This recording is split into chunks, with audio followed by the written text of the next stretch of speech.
الحمد لله رب العالمين والعاقبة للمتقين والصلاة والسلام على سيد الأنبياء والمرسلين أما بعد فأعوذ بالله من الشيطان الرجيم بسم الله الرحمن الرحيم والعصر إن الإنسان لفي خسر صدق الله العظيم وصدق رسوله النبي الكريم الأمين ونحن على ذلك لمن الشاهدين والشاكرين والمطمئنين والحمد لله رب العالمین۔ حمد و ثنا کے بعد نہایت ہی واجب الاحترام دوستوں، بزرگوں، ساتھیوں، السلام علیکم ورحمۃ اللہ وبرکاتہ۔ الحمدللہ اعتکاف کا دروس اعتکاف کا سلسلہ جاری ہے اور آج 28 شب رمضان المبارک بمطابق 2024 224 ہے، اور آج ہم اللہ تعالیٰ کے گھر میں بیٹھ کر اللہ تعالیٰ کا ذکر کریں گے، سنیں گے، اور اس کے رسول کا ذکر بھی کریں گے اور سنیں گے، اور ساتھ ہی رسول اللہ صلی اللہ علیہ وسلم کے احکامات اور رسول اللہ صلی اللہ علیہ وسلم کی بتائی گئی حدیثوں کے مطابق آج کے دور میں جو فتنے عروج پا رہے ہیں ان پر بھی بات کریں گے۔ تو اللہ تبارک و تعالیٰ نے قرآن مجید میں ارشاد فرمایا، ان والعصر، قسم ہے زمانے کی، ان الانسان لفی خسر، بے شک تمام انسان جو ہے وہ خسارے میں ہے۔ تمام انسان کیسے خسارے میں ہے؟ اور اس کی اگلی آیت میں اللہ تبارک و تعالیٰ نے فرمایا کہ الا الذین، سوائے ان لوگوں کے آمنوا، جو ایمان لائے، وعملوا الصالحات، اور نیک کام کیے، اور کیا کیا، وتواصوا بالحق وتواصوا بالصبر، اور ایک دوسرے کو حق کی تلقین کرتے رہے اور صبر کی تلقین کرتے رہے۔ رسول اللہ صلی اللہ علیہ وسلم کی ایک حدیث مبارکہ ہے جسے ام السنہ کہا جاتا ہے۔ ام السنہ کا مطلب ہے کہ تمام حدیثوں کا خلاصہ۔ جس طرح قرآن کریم کی سورہ فاتحہ ہے، پہلی سورت ہے، اس کو ام القرآن کہا جاتا ہے، یعنی کہ قرآن کے تمام موضوعات اس کے اندر بنہا ہے، اس کے اندر پوشیدہ ہے۔ اسی طرح ایک حدیث مبارکہ بھی ہے جس کو ام السنہ کہا جاتا ہے، اس کے اندر تمام جو 6 لاکھ حدیثیں ہیں اس کا مجموعہ ہے، تمام جو مضامین ہیں اس کے اندر پوشیدہ ہے۔ تو حضرت عمر رضی اللہ تعالیٰ عنہ سے روایت ہے کہ حضرت عمر فرماتے ہیں، بینما نحن عند رسول اللہ صلی اللہ علیہ وسلم، ایک دن ہم رسول اللہ صلی اللہ علیہ وسلم کے پاس بیٹھے ہوئے تھے، اطلع علینا، جب ایک شخص آیا ہم پر، رجل، ایسا شخص آیا، رجل شدید بیاض الثیاب، جس کے کپڑے شدید سفید تھے، اور کیا تھا، وہ شدید سواد الشعر، اور اس کے بال بھی بالکل سیاہ تھے، شدید کالے تھے۔ یہ کہنے کا مطلب یہ ہے کہ ایسا شخص ہے جو دور سے آیا ہے، اس کو ہم میں سے کوئی جانتا بھی نہیں ہے، لیکن اس کے بال بالکل کالے ہیں، بالکل سیاہ ہیں، اور اس کے کپڑے بھی بالکل صاف سفید ہیں۔ یہ کیوں کہا کہ ولا یعرف ولا یرا علیہ اثر السفر، اور اس پر سفر کے بھی آثار نظر نہیں آ رہے تھے، ولا یعرف منا، اور اسے ہم میں سے کوئی جانتا بھی نہیں تھا، یعنی کہ قبیلہ قریش میں سے وہ شخص نہیں تھا۔ اگر دور سے آیا ہوتا تو اس کے کپڑوں پر گرد ہوتی، کپڑے تھوڑے سے میلے ہوتے، سفر کر کے آیا، گھوڑے پر آتے ہیں اس زمانے میں، لیکن وہ کپڑے بھی بالکل صاف تھے، اور اس کے بالوں پر بھی بالکل کوئی میل کچیل یا پھر بالکل کسی گرد کے آثار نہیں تھے۔ پھر کیا ہوا، حتیٰ جلس الی النبی صلی اللہ علیہ وسلم، یہاں تک کہ وہ شخص آیا اور رسول اللہ صلی اللہ علیہ وسلم کے ساتھ بیٹھ گیا۔ کیسے بیٹھا، فاسند رکبتیہ الی رکبتیہ، اس نے اپنے گھٹنوں کو رسول اللہ صلی اللہ علیہ وسلم کے گھٹنوں کے ساتھ ملایا، ووضع کفیہ علی فخذیہ، اور اپنی دونوں ہتھیلیوں کو اپنے گھٹنوں پر یا پھر رسول اللہ صلی اللہ علیہ وسلم کے گھٹنوں پر رکھا۔ یہ اس وجہ سے ہوتی ہے، ادب کا ایک طریقہ ہے کہ جب باہر سے کوئی شخص آیا ہے تو وہ صحابہ بھی بیٹھے ہوئے تھے، حضرت عمر بھی بیٹھے ہوئے تھے اس مجلس میں، تو صحابہ کو ایک طریقہ بھی بتایا جا رہا تھا کہ اگر کوئی ادب کا ایک طریقہ ہے کہ اگر کسی مجلس میں آؤ تو کس طرح ہو، بالکل ادب کے ساتھ دو زانوں ہو کے بیٹھے، اپنے ہاتھ یا اپنے گھٹنوں پر رکھے یا پھر رسول اللہ صلی اللہ علیہ وسلم کے گھٹنوں پر رکھے۔ اگر اپنے گھٹنوں پر رکھے تو یہ بالکل عام طریقہ تھا، اگر رسول اللہ صلی اللہ علیہ وسلم کے گھٹنوں پر ہاتھ رکھے تو اس کا مطلب یہ تھا کہ یا رسول اللہ آپ سب جانتے ہیں، مجھے کچھ بھی نہیں پتہ۔ ایک طریقہ ہوتا ہے کہ گھٹنوں کے ہاتھ لگایا جاتا ہے کہ میں آپ کے حوالے یا پھر مجھے آپ سے حاجت ہے، تو اس وجہ سے ان کے گھٹنوں کو ہاتھ لگایا۔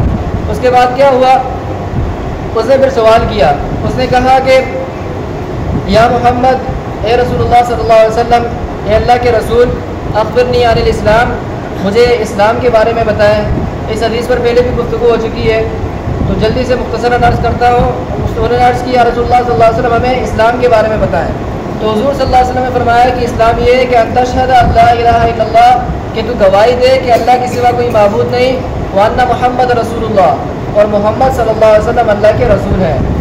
اور تو کیا کرے؟ وتقیم الصلاۃ، اور تو نماز قائم کرے، وتؤتی الزکاۃ، اور تو زکوٰۃ ادا کرے، وتصوم رمضان، اور تو رمضان کے روزے رکھے، وتحج البیت ان استطاع الیہ سبیلا، اور تو بیت اللہ کا حج کرے اگر تو اس کے راستے کی طاقت رکھتا ہے. یہ تھا اسلام. اس شخص نے اسلام کے بارے میں سوال کیا تو رسول اللہ صلی اللہ علیہ وسلم نے یہ چیزیں فرمائی ہیں کہ اللہ پر ایمان لانا، رسول اللہ پر ایمان لانا، حج کرنا، زکوٰۃ ادا کرنا اگر استطاعت ہے، اور نماز ادا کرنا اور روزے رکھنا. پھر اس کے بعد اس شخص نے کہا کہ صدقتا یا رسول اللہ صلی اللہ علیہ وسلم، آپ نے سچ فرمایا. تو حضرت عمر فرماتے ہیں کہ فاجبنا لہو، ہمیں بالکل ایک حیرت ہوئی کہ یسألہ و یصدقہ، خود ہی سوال کر رہا ہے، خود ہی پھر اس کی تصدیق بھی کر رہا ہے. کیسے کہ اگر وہ سوال کر رہا ہے اس کا مطلب ہے وہ نہیں جانتا. اگر وہ نہیں جانتا تو پھر اس نے یہ کیوں کہا کہ یا رسول اللہ آپ نے سچ فرمایا، خود ہی تصدیق بھی کی. تو اس شخص نے، حضرت عمر فرماتے ہیں کہ ان کے اس عمل نے ہمیں حیرت میں ڈال دیا. فاجبنا لہو. اس کے بعد وہ وہیں بیٹھے ہوئے تھے جو شخص تھے، انہوں نے اگلا سوال کیا کہ یا رسول اللہ صلی اللہ علیہ وسلم مل ایمان، ایمان کیا ہے؟ تو حضور صلی اللہ علیہ وسلم نے فرمایا الایمان، ایمان یہ ہے کہ ان تؤمن باللہ، تو اللہ پر ایمان رکھے، وملائکتہ وکتبہ ورسلہ والیوم الآخر، کہ تو اللہ پر ایمان لائے اور اللہ کے فرشتوں پر ایمان لائے، رسولوں پر ایمان لائے، کتابوں پر ایمان لائے، اور وَتُؤْمِنَ، اور پھر تو ایمان لائے بالقدر خیرہ و شرہ، کہ تقدیر اچھی اور بری دونوں تقدیریں وہ اللہ کی طرف سے ہیں. یہ ہے ایمان. اسلام کیا تھا؟ ظاہری عبادات کا نام تھا اسلام. کہ جو ظاہری عبادات ہم کرتے ہیں، عبادت نظر آتی ہے، مسجد میں روزہ رکھ رہے ہیں، نماز پڑھ رہے ہیں، حج کر رہے ہیں، نظر آ رہی ہیں. ایمان کا تعلق دل سے ہوتا ہے. تو یہ ہے کہ اللہ پر ایمان لانا، ہمیں دل میں یہ خیال کرنا ہے یا دل پہ ایمان لانا ہے، یقین کرنا ہے کہ اللہ ایک ہے. اس کے فرشتوں پر ایمان لانا ہے کہ اس کے فرشتے، اللہ تعالیٰ کے فرشتے نوری مخلوق ہیں، اور اس کی کتابوں پر ایمان لانا ہے کہ یہ کتابیں بالکل سچ ہیں، قرآن، پھر دوسری جو آسمانی کتابیں ہیں ان پر ایمان لانا. اور اس کے بعد تقدیر پر بھی ایمان لانا کہ تقدیر کے لیے رسول اللہ صلی اللہ علیہ وسلم نے ایک الگ سے فرمایا کہ اور وتؤمن بالقدر خیرہ و شرہ، کہ تو تقدیر پر ایمان لائے، اس کی اچھی پر اور بری پر. اس کا مطلب کیا ہے؟ اس کا مطلب یہ ہے کہ رسول اللہ صلی اللہ علیہ وسلم بتانا چاہ رہے ہیں کہ اللہ پر ایمان ہر کوئی ایمان لے آتا ہے، رسول اللہ پر ہر مسلمان ایمان رکھتا ہے، ملائکہ پر، فرشتوں پر، کتابوں پر بھی سب ایمان لاتے ہیں. لیکن جب تقدیر کا معاملہ آتا ہے تو مسلمانوں کے اندر بھی ایک شش و پنج آ جاتا ہے. تھوڑا سا وہ گھبرا جاتے ہیں یا تھوڑا سا پھر وہ حیرت میں آ جاتے ہیں کہ یہ تقدیر کا معاملہ ان کو سمجھنے میں تھوڑی پریشانی ہوتی ہے کہ تقدیر کیا ہے، اچھی اور بری تقدیر کا مطلب کیا ہے. اچھی اور بری یعنی کہ وہ سمجھتے ہیں کہ اگر رسول اللہ تعالیٰ نے اپنے لوح محفوظ میں مسلمانوں کے مطابق جو تقدیر لکھ دی ہے ہم اسی کے مطابق عمل کریں گے. اگر اللہ نے لکھ دیا ہے کہ میں کسی کا نعوذ باللہ من ذالک، اگر اللہ نے لکھ دیا ہے کہ کوئی بندہ کسی کا قتل کرے گا تو پھر وہ کہہ سکتا ہے کہ اللہ نے لکھا تھا اس لیے میں نے کیا. اگر کوئی بندہ روزہ توڑتا ہے تو وہ کہہ سکتا ہے کہ اللہ تعالیٰ نے تقدیر میں لکھا تھا اس وجہ سے میں نے روزہ توڑا. تو اسی وجہ سے رسول اللہ صلی اللہ علیہ وسلم نے تقدیر کو تھوڑا سا الگ کر کے واو کے ساتھ استعمال کیا اور یہ بتایا کہ وَتُؤْمِنَ، اور تو ایمان لائے بالقدر، تقدیر پر، خیرہ و شرہ، اچھی ہو یا بری ہو. اس کا مطلب یہ ہے کہ تقدیر کو جان لیں. تقدیر یہ ہے کہ اللہ تعالیٰ نے اپنے علم الہی سے، اپنے علم کے مطابق جو کچھ انسان کرنے والا تھا اس کو لکھ دیا. ایسا نہیں ہے کہ اللہ تعالیٰ نے پہلے لکھا پھر ہمیں وہ کرنا پڑتا ہے، نہیں، بلکہ اللہ تعالیٰ کو پتہ تھا کہ ہم یہ کریں گے.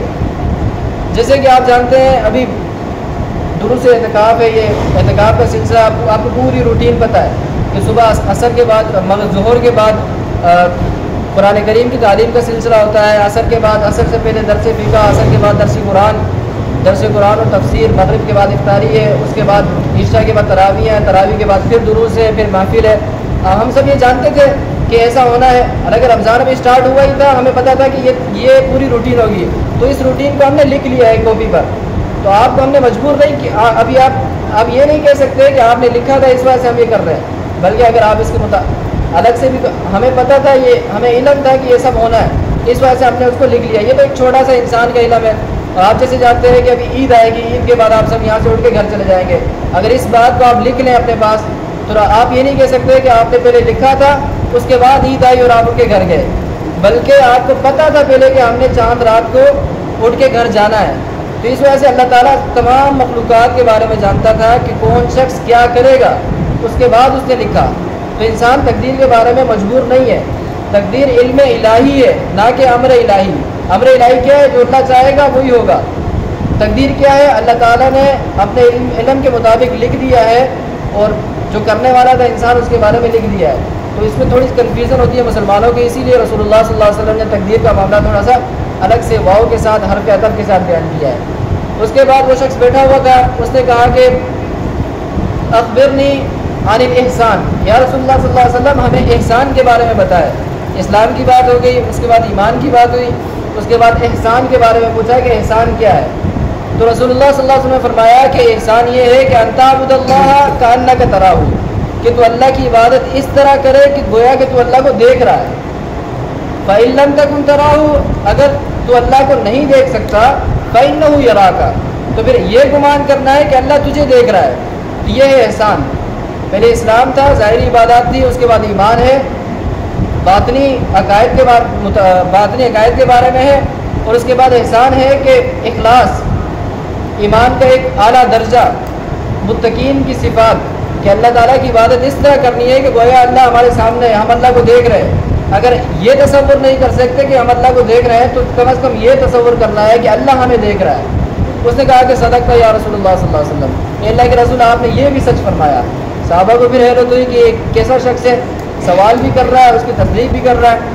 اس کے بعد اگلا سوال اس نے کیا، اس نے کہا کہ اخبرنی عن الساعہ، ہمیں قیامت کے بارے میں بتائیں. تو رسول اللہ صلی اللہ علیہ وسلم نے فرمایا مل مسئول عنہا بأعلم من السائل، کہ جس سے سوال کیا جا رہا ہے اور جو سوال کر رہا ہے، دونوں کو قیامت کے بارے میں ایک یکساں علم ہے. دونوں میں سے کوئی بھی ایک دوسرے سے زیادہ نہیں جانتا، یعنی کہ قیامت کب آئے گی، کب رونما ہوگی، اس کی ڈیٹ، منتھ، ایئر کون سا ہے، وہ دونوں کو معلوم ہے. تو دونوں کا علم جو ہے قیامت کے معاملے میں ایسا ہے کہ دونوں کو پتہ ہے. اس کا مطلب یہ تھا کہ اس ایک حکمت الہی کے تحت اس کو پوشیدہ رکھنا تھا. اگر آپ کو بتا دیا جائے کہ ایک ہوتا ہے ٹیسٹ، آپ کو بتا دیا جاتا ہے کہ فلاں دن فلاں تاریخ کو آپ کا ٹیسٹ ہے، آپ اس کی تیاری کرتے ہیں. ایک ہوتا ہے بڑا ٹیسٹ، ایک امتحان ہوتا ہے، اس کو اگر زیادہ تیاری کریں اس کے لیے یہ ہوتا ہے کہ اگر آپ کو بتا دیا جائے کہ فلاں دن آپ کا یہ ٹیسٹ ہونا ہے، تو آپ بالکل ایزی ہو جائیں گے، کیونکہ بڑا ٹیسٹ ہے، اس کی انعامات بھی بڑے ہیں اگر آپ پاس ہو جاتے ہیں، اور اگر فیل ہوتے ہیں تو اس کی پھر سزا بھی بڑی ہے. تو اس کے لیے پھر ڈے اور ٹائم، ایئر، منتھ، کوئی بھی مہینہ یا وقت اس کا بتایا نہیں جاتا، اس کو پوشیدہ رکھا جاتا ہے. اسی وجہ سے اللہ تعالیٰ نے قیامت کے دن کو پوشیدہ رکھا ہے. تو انہوں نے سوال کیا کہ یا رسول اللہ اب یہ بتائیں کہ اخبرنی عن اماراتہا، کہ آپ یہ تو نہیں بتا رہے کہ قیامت کب آئے گی، کیونکہ حکمت الہی کا تقاضا تھا کہ اس کو پوشیدہ رکھا جائے. تو ہمیں یہ بتا دیں کہ اس کی نشانیاں کیا ہیں. عن اماراتہا، اخبرنی عن اماراتہا، ہمیں قیامت کی نشانیوں کے بارے میں بتائیں. تو رسول اللہ صلی اللہ علیہ وسلم نے فرمایا کہ قیامت کی نشانی یہ ہے کہ ان تلد الامۃ ربتہا، کہ لونڈی اپنی مالکن کو جنے گی. یعنی اس کا مطلب کیا ہے؟ اس کا مطلب یہ ہے کہ جو مائیں ہوں گی وہ اس طرح ہو جائیں گی جس طرح لونڈیاں ہوتی ہے. مطلب یہ ہے کہ لونڈی کام کرنے والی کو کہتے ہیں، جیسے غلام ہوتا ہے اس کی مؤنث جو ہے وہ لونڈی ہوتی ہے، کہ جس طرح لونڈیاں کام کرتی ہیں، غلام کام کرتے ہیں، مائیں بھی اسی طرح ہو جائیں گی. مطلب یہ ہے کہ ماؤں سے زیادہ کام لیا جائے گا. جو بیٹیاں ہوں گی وہ حکم چلائیں گی ماؤں پر، نافرمان ہو جائیں گی. اسی طرح بیٹے جو ہیں وہ باپ کے نافرمان ہو جائیں گے. یہ بھی قیامت کی نشانی ہے. اس کے بعد رسول اللہ صلی اللہ علیہ وسلم نے فرمایا کہ ان تلد الامۃ ربتہا، اس کے بعد فرمایا کہ ان تری الحفاۃ العراۃ العالۃ رعاء الشاء یتطاولون فی البنیان، کہ تم دیکھ رہے ہو کہ یہ بدو یعنی گاؤں کے رہنے والے، حفاۃ العراۃ جن کے جسموں پر کپڑے نہیں ہیں، ننگے پاؤں ہیں، رعاء الشاء بکریاں چراتے ہیں، یہ کیا کریں گے؟ یتطاولون فی البنیان، یہ عمارتوں میں ریسیں لگائیں گے، عمارتوں پر بنا کر اس پر فخر کریں گے. رہنے کے لیے 2 کمرے چاہیے لیکن وہ 100 منزلہ عمارتیں بنائیں گے اور پھر فخر کریں گے کہ یہ میری عمارت ہے. اگر اس نے 100 منزلہ بنائی ہے تو پھر میں 120 منزلہ بناؤں گا. کسی نے 120 منزلہ ہے تو پھر کہیں گے میں 124 منزلہ عمارت بناؤں گا. یہی کچھ ہو رہا ہے. آپ دیکھ رہے ہیں کہ جو بکریاں چرانے والے تھے، تیل کی برآمد سے پہلے، اگر جب عرب میں تیل ابھی تک برآمد نہیں ہوا تھا تو اس سے پہلے وہ غریب تھے، کھجوریں کھاتے تھے، اونٹوں پر سفر کرتے تھے، گھوڑوں پر سفر کرتے تھے، لیکن جیسے ہی تیل کا معاملہ ہوا، آئل ہوا، اس کے بعد وہ امیر ہو گئے۔ یہی لوگ جو بکریاں چراتے تھے، اس کے بعد کپڑے نہیں تھے، پاؤں میں جوتیاں نہیں تھی، اب وہ کیا کر رہے ہیں، لمبی لمبی عمارتیں بنا رہے ہیں، برج الخلیفہ، برج الہدا، نیوم سٹی، اس کے علاوہ بھی ابھی اور بہت سے نئے پروجیکٹ چل رہے ہیں۔ تو وہ کیا کرتے ہیں کہ فخر کرتے ہیں کہ اگر تیری اتنی ہے تو پھر میں اس سے بھی ڈبل بناؤں گا۔ یہ کیا ہے؟ قیامت کی نشانی ہے۔ بیٹیاں بیٹے نافرمان ہو جائیں گے اور لوگ عمارتوں پر فخر کریں گے۔ کون سے لوگ؟ جو بدھو عرب کے تھے، جو آج کل کے شیخ ہیں۔ اس کے بعد سمن ترکا، وہ شخص جو ہے وہ چلا گیا، شخص جو رسول اللہ صلی اللہ علیہ وسلم کا بیٹھا ہوا تھا وہ چلا گیا۔ فلبثت ملیا، حضرت عمر رضی اللہ تعالیٰ عنہ فرماتے ہیں کہ میں تھوڑی دیر وہاں بیٹھا رہا، پھر اس کے بعد رسول اللہ صلی اللہ علیہ وسلم نے فرمایا کہ یا عمر، اے عمر، اتدری من السائل، کیا تم جانتے ہو کہ جس نے سوال کیا یہ کون تھا؟ تو رسول اللہ صلی اللہ علیہ وسلم نے فرمایا کہ اللہ و رسول عالم، فرمایا کہ اللہ اور اس کا رسول بہتر جانتا ہے۔ یہ صحابہ کا ایک طریقہ ہوتا تھا محبت رسول اللہ صلی اللہ علیہ وسلم سے، کہ جب کچھ پوچھا جاتا تھا وہ کہتے تھے کہ اللہ جانتا ہے، اللہ کا رسول جانتا ہے، اللہ بھی جانتا ہے، اللہ کا رسول بھی جانتا ہے۔ یہ محبت کا ایک انداز تھا کہ یا رسول اللہ آپ ہی جانتے ہیں یا پھر آپ کا رب جانتا ہے۔ تو حضور نے فرمایا کہ فَإِنَّهُ جِبْرِيلُ، یہ جبریل تھے، أَتَاكُمْ يُعَلِّمُكُمْ أَمْرَ دِينِكُمْ، تمہارے پاس اس لیے آئے تھے کہ تمہیں تمہارے دین کے کام، تمہارے دین کے امور سکھا دیں۔ تو وہ شخص تھا شدید بیاض الثیاب و شدید سواد الشعر، شدید سفید کپڑوں والا، شدید کالے بالوں والا، جو آیا تھا دور سے، مطلب کسی اور جگہ سے آیا تھا، اس کے اوپر سفر کے کوئی آثار نظر نہیں آ رہے تھے، تو وہ جبریل علیہ السلام تھے۔ کہ فرشتوں کا ایک معاملہ یہ بھی نظر آیا کہ فرشتوں پر مٹی وغیرہ یا پھر ان کے اگر انسانی شکل میں آئے تو ان کے کپڑے بالکل اجلے صاف ہوتے ہیں۔ تو قیامت کی نشانیاں رسول اللہ صلی اللہ علیہ وسلم نے بیان فرمائی ہیں۔ اور اس کے بعد ہمیں قیامت کے بارے میں جو علم ہے اس کو کہتے ہیں ایسکیٹولوجی، علم آخر الزمان، کہ آخرت کا علم، آخرت کے متعلق جاننا۔ اگر عیسائیوں کو دیکھا جائے یا پھر یہودیوں کو دیکھا جائے، خاص کر یہودیوں کو، تو وہ اس علم پر بہت زیادہ کام کر رہے ہیں، اپنے بچوں کو سکھا رہے ہیں، اپنے بڑوں کو سکھا رہے ہیں، ان کے باقاعدہ چرچز بنے ہوئے اس پر۔ جہاں تک مسلمانوں کا معاملہ ہے تو اس علم کو پس پش ڈال دیا گیا ہے۔ قیامت پر اور قیامت کے علامات قیامت، خروج دجال، عیسیٰ علیہ السلام، مہدی علیہ السلام، اس کے بعد قیامت کی جو نشانیاں ہیں اس پر زیادہ بات نہیں کی جاتی۔ ہم کہتے ہیں کہ بس صحیح ہے، جو ہو رہا ہے ہونے دو، اس کا ہم سے کوئی تعلق نہیں ہے۔ حالانکہ یہ اتنا اہم علم ہے کہ رسول اللہ صلی اللہ علیہ وسلم نے فرمایا، اس طرح جب دجال کا ذکر کیا کرتے تھے کہ گویا صحابہ کہتے تھے کہ ہمیں ایسا لگتا تھا کہ گویا کہ دجال جھاڑیوں کے پیچھے چھپا ہوا ہے اور وہاں سے ابھی نکل کے آ جائے گا، اتنا وہ اس شدت کے ساتھ ذکر کرتے تھے۔ اور قیامت کی نشانیوں میں سے دجال کا خروج بھی ہے، مہدی علیہ السلام، امام مہدی علیہ السلام بھی آئیں گے۔ تو اس بات کو آپ اس کو آسان اس طرح کر دیتا ہوں، ترتیب اس کی یہ ہے کہ آپ ایک لفظ یاد کر لیں۔ ایکری میں ایک چھوٹا سا لفظ ہے مدعی، میم دال عین یا، مدعی، میم سے مہدی علیہ السلام، اس کی ترتیب خروج کے علامات قیامت کی جو بڑی نشانیاں ہیں کہ اس کے بعد قیامت جلدی آئے گی، وہ یہ ہیں۔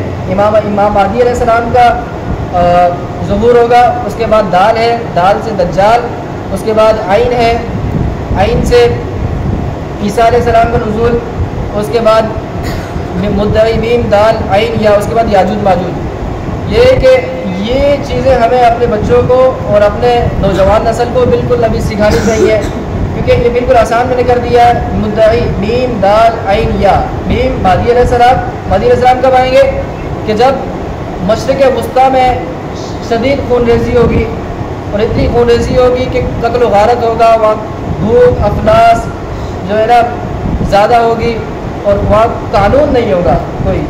اس سے مراد کیا ہے کہ یہ بھی ایک دجالی ایک پلاننگ تھی کہ جب جب یونائٹڈ کنگڈم جو پہلے اس کا بہت شعرا تھا، جیسے خلافت عثمانیہ تھی، اسی طرح UK بھی تھا، برطانیہ، انہوں نے جب ان کی یہ جو غلبہ دبدبہ ختم ہوا تو اس کے بعد انہوں نے سرحدیں بنا دی مسلمانوں کی۔ جب خلافت عثمانیہ کا اختتام ہوا تو مسلمانوں کے درمیان سرحدوں کو اس طریقے سے تقسیم کر دیا کہ آپس میں لڑتے رہیں۔ جسے آپ دیکھ سکتے ہیں کہ ہندوستان میں بھی انگریز آئے تھے، سرحدوں کو اس طرح تقسیم کیا ہے کہ آج تک 75 غالباً 75 سال بعد بھی انڈیا اور پاکستان کا آپس میں لڑائی چل رہی ہے۔ آپ دیکھ سکتے ہیں کہ فلسطین اور اسرائیل میں اس طرح سے وہ سرحد بندی کی کہ آج بھی وہ لڑ رہا ہے۔ یمن میں دیکھ لیں آپ، کردستان میں دیکھ لیں، یا پھر آپ شام میں دیکھ لیں، اردن میں دیکھ لیں، ہر جگہ یہی ہے۔ سردوں کو اس طرح سے تقسیم کیا، وہ اس مثالیں سے لے لیں کہ دو گھر تھے، ایک کا مالک ایک بندہ تھا، دوسری کا دوسرا بندہ تھا، تو ان دونوں گھروں کی اس طرح سے تقسیم کی گئی کہ ایک کی دیوار جو ہے وہ دوسرے کو دے دی، قانون بنا دیا کہ یہ دیوار اس کی ہے، اور دوسرے کی دیوار جو ہے اس کو دے دی۔ اب جب تک وہ زندہ ہے وہ لڑتے رہیں گے، وہ کہیں گے نہیں یہ والی میری ہے، یہ والی میری ہے۔ یہی معاملہ کیا یو کے نے، اور اس کے بعد آپ دیکھ رہے ہیں کہ یہ دجالی پلاننگ کی، اور مسلمان مشرق وسطیٰ میں آج بھی مسلمانوں کا خون بہایا جا رہا ہے۔ جب زیادہ یہ قتل و غارت ہو جائے گی تو اس کے بعد امام مہدی علیہ السلام آئیں گے۔ امام مہدی علیہ السلام کے دور میں پھر مسلمانوں کو دوبارہ عروج حاصل ہوگا، مسلمانوں کے پاس دوبارہ اکنامیکل پاور ہوگی، مسلمانوں کے پاس دوبارہ طاقت ہوگی، دین اسلام کو غلبہ ہوگا۔ اس کے بعد دوبارہ سے اس کے بعد امام مہدی علیہ السلام کے غالباً 7 یا 9 سالہ دور حکومت کے بعد دجال کا ظہور ہوگا، اور پھر جو مسلمانوں کے پاس دوبارہ پاور آ گئی تھی وہ دوبارہ یہودیوں اور جو دجال کے پیروکار ہیں، جو صہیونی ہیں، زائونسٹ ہیں، ان کے پاس چلی جائے گی۔ اصل یہودی اور اصل عیسائی جو ہے وہ جو ہے نا آسمانی کتاب پر ایمان رکھتے ہیں۔ جو دجال ہوگا وہ آسمانی کتاب پر ایمان رکھنے والا نہیں ہوگا، بلکہ وہ کہے گا کہ وہ پہلے ولایت کا دعویٰ کرے گا، کہے گا کہ میں ولی ہوں، پھر اس کے بعد نبوت کا دعویٰ کرے گا، کہے گا کہ میں نبی ہوں، پھر کہے گا کہ میں ہی خدا ہوں۔ تو جو شیطانیت کا جو پرچار کر رہی ہیں ابھی جو تنظیمیں، وہ دراصل دجال کے خروج کے لیے سب کو تیار کر رہی ہیں۔ اس طرح سے میکینزم بنا رہی ہیں دنیا کا، ورلڈ آرڈر اس طرح سے ترتیب دیا جا رہا ہے کہ آپ ان کے غلام بن جائیں گے۔ فار ایگزامپل آپ دیکھ لیں، آج ہر مسلمان کا ایک ڈیٹا ہے، ایک نمبر ہے، وہ نمبر کو جب کمپیوٹر میں ڈالا جاتا ہے تو اس مسلمان کی پوری تفصیل آ جاتی ہے۔ اور ابھی آنے والے دور میں یہ ہوگا کہ ابھی جو نادرا کا سسٹم ہے، اس کے بعد یہ گرینڈ سسٹم بن جائے گا جو امریکہ یا پھر یورپی پاوروں کے پاس ہوگا۔ اس کے بعد کوئی بھی مسلمان اگر کچھ خلاف ان کے جائے گا یا پھر ان کے خلاف کوئی بات کرنے کی کوشش کرے گا تو اس کا نمبر فیڈ کیا جائے گا سپر کمپیوٹر میں، اس کے بعد اس کا پورا ڈیٹا آ جائے گا، چاہے وہ پاکستان میں، ہندوستان میں، انڈیا میں، کہیں بھی ہے، اس کا ڈیٹا وہاں آ جائے گا۔ جیسے ان کے پاس ڈیٹا آ جائے گا اس کو پکڑ لیں گے۔ تو اس طرح سے یہ سسٹم بنایا جا رہا ہے، بالکل جھگڑا جا رہا ہے۔ سونا چاندی کی کرنسی تھی، سونا چاندی پر کسی کا اختیار نہیں ہوتا تھا، جس کے پاس جتنی سونا چاندی ہے وہ اس کو کہیں بھی استعمال کر سکتا تھا، کبھی بھی استعمال کر سکتا تھا۔ لیکن ابھی کیا سسٹم ہوا، کرنسی، سونا چاندی کرنسی ختم کی گئی، پیپر کرنسی لائی گئی پیسوں والی۔ ابھی یہ بھی ختم کر کے ڈیجیٹل کرنسی لائی جا رہی ہے، جو بینکنگ سسٹم ہے سارا۔ فار ایگزامپل آپ کے پاس لاکھوں کروڑ روپے سارے بینک میں پڑے ہوئے ہیں، بینک آج بند ہو گیا، پھر ہم کیا کریں گے؟ پھر اس کے بعد بینک بھی ختم کیا جا رہا ہے، اس کے بعد نمبر کرنسی آ رہی ہے، نمبر جو موبائل میں چلتے ہیں، ایک کے موبائل میں 100 روپے یہاں سے وہاں بھیج دیے، وہاں سے ادھر بھیج دیے۔ تو یہ سارا اس کا جو اختیار ہے، جو پاور ہے، اس کو چینج کرنے کی، اس کو بند کرنے کی، وہ ہمارے پاس نہیں ہے۔ ہم صرف ان کی ایک پروڈکٹ کو استعمال کرنا ہے، اور ہمارا سب کچھ اب ان کے ہاتھ میں ہے۔ ایک میکینزم بنایا جا رہا ہے۔ تو اس کے بعد دجال آئے گا، دجالی قوتیں جو ہے ابھی سے ہی پھیل گئی ہیں ہر جگہ میں۔ دجال کے آنے کے بعد عیسیٰ علیہ السلام آئیں گے، عیسیٰ علیہ السلام پھر دجال کو قتل کریں گے، خنزیر کو قتل کریں گے، اور پھر جزیہ کا جو سسٹم ہے اس کو بھی ختم کریں گے۔ عیسیٰ علیہ السلام کے آنے کے بعد مسلمانوں کا دوبارہ سے عروج ہوگا، مسلمان ہر جگہ پھلیں گے پھولیں گے، اسلام کا غلبہ ہوگا۔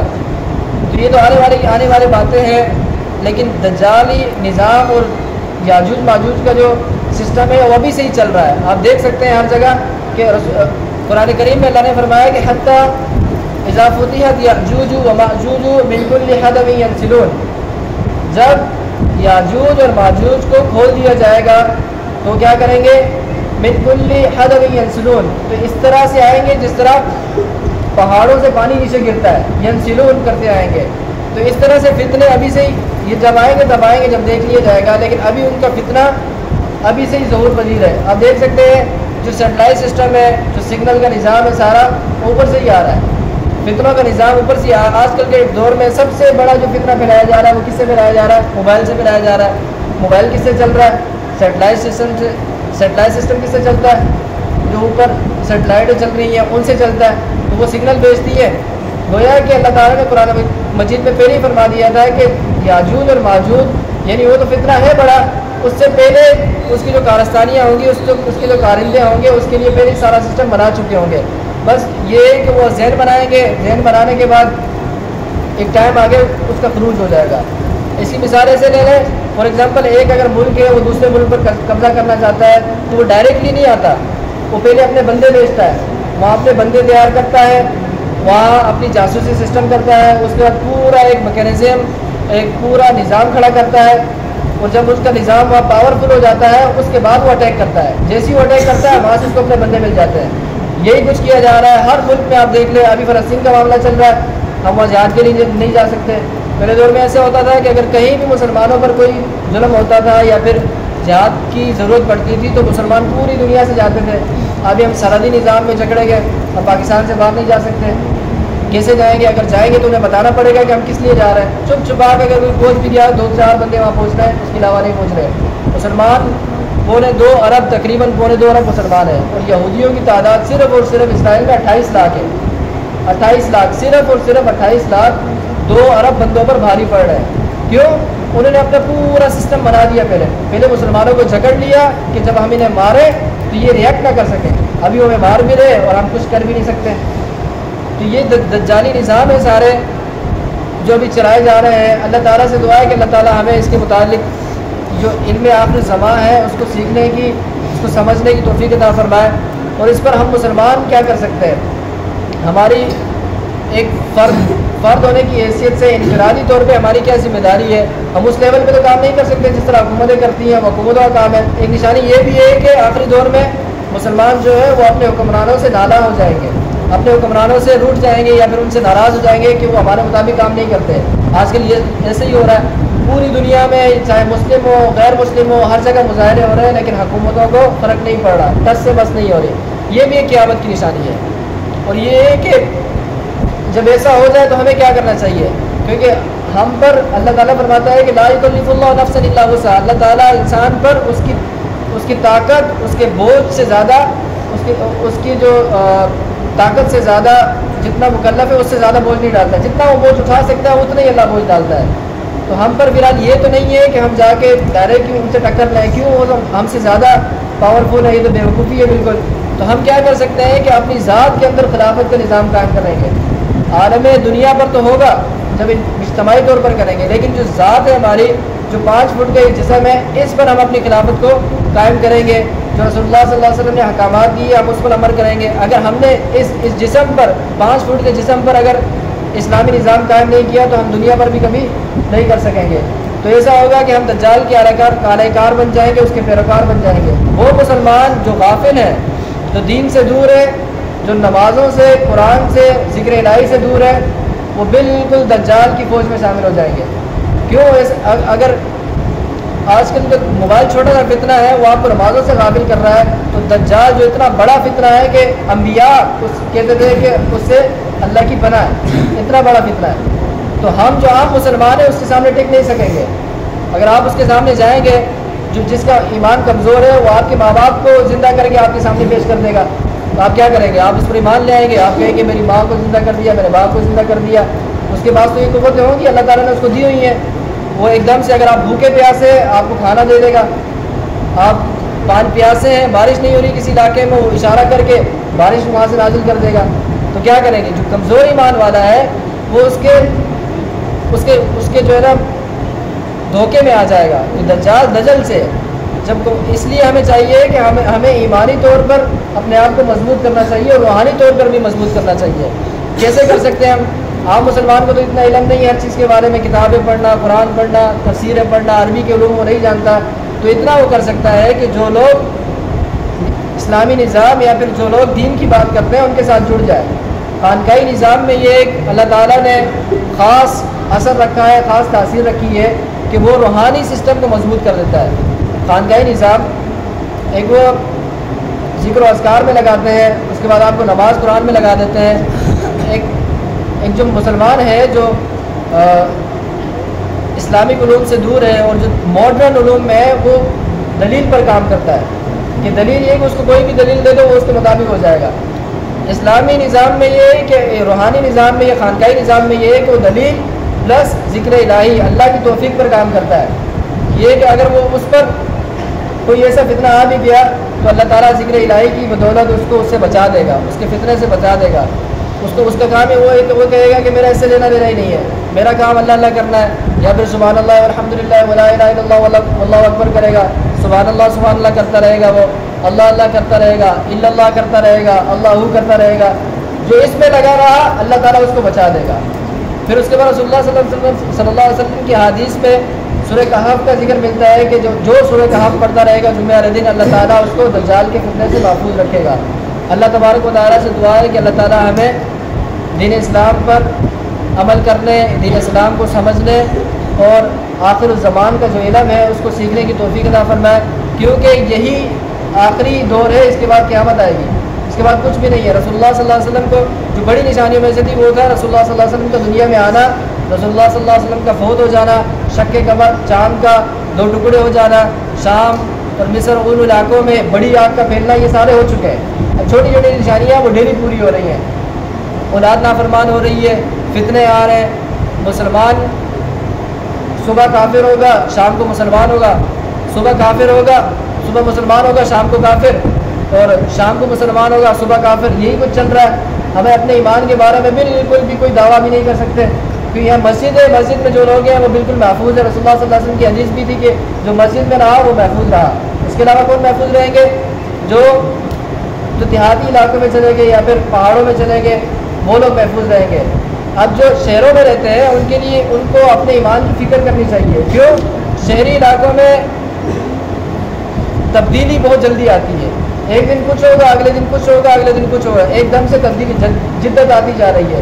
جو دیہاتی علاقے ان میں اتنی جلدی فتنہ نہیں پھیلتا، وہاں جمود ہوتا ہے، جو روایات چلتی آ رہی ہیں اس کو بدلنے کے لیے سالوں لگ جاتے ہیں۔ آپ دیکھ رہے ہوں گے ابھی بھی جب گاؤں دیہات میں جاتے ہیں تو وہاں جو اصل جو دیہاتی سسٹم ہے وہ ہمیں نظر آتا ہے، یا پھر جو خاندانی سسٹم ہے وہ وہاں نظر آتا ہے، بنسبت اس سے کہ شہروں میں جلدی تبدیلی ہوتی ہے۔ تو جو شہروں میں رہنے والے ہیں ان کو اپنے ایمان کی فکر کرنی چاہیے، روزانہ ٹٹولنا چاہیے، اپنی روح کی فکر کرنی چاہیے، اپنے آپ کو شیطانی فتنوں اور دجالی نظام سے اور اللہ تعالیٰ کی پناہ مانگنی چاہیے۔ اللہ تعالیٰ سے دعا ہے کہ اللہ تعالیٰ ہمیں دین اسلام کو سمجھنے، اس پر عمل کرنے اور دوسروں تک پہنچانے کی توفیق عطا فرمائے۔ وما علیہ الا البلاغ المبین۔